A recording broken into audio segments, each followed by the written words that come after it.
I have a car called the my Will St. Clair. A guy named C. Harold Wills was Henry Ford's first employee, and he and Henry Ford agreed to split everything 50-50. Ford was not a cheapskate, but he didn't like to give credit. And Wills was the guy who invented the Ford logo. You know, they still use today, the blue oval, planetary transmission, a bunch of stuff. And he always coming up with great ideas.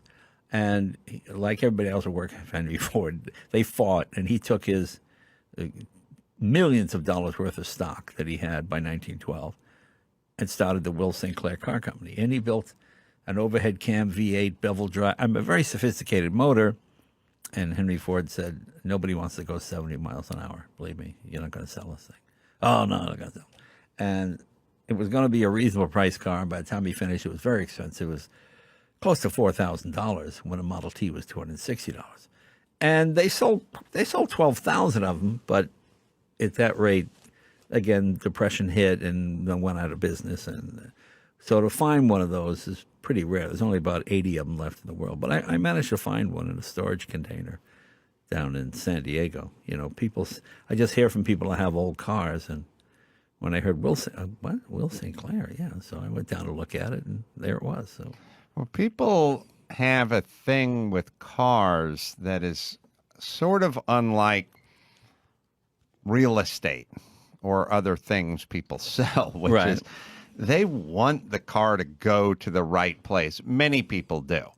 Not all. That is the reason. There are plenty of cars I've gotten because people know, hey, I'm not going to flip it. Nobody wants to sell a car and then 2 weeks later saying, I'm going to bring a trailer for twice the money. Right. You know, you talk about real estate.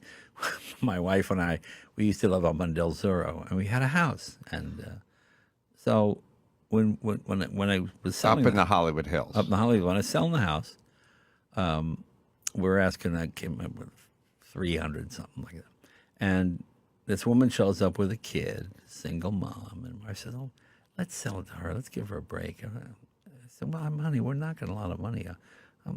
All right, so we knocked like 50 grand or whatever it was. This is before housing prices went crazy. And I'm like, okay. Then my wife said, let's get the drapes dry cleaned and stuff. I go, honey, we didn't dry clean the drapes when we lived here.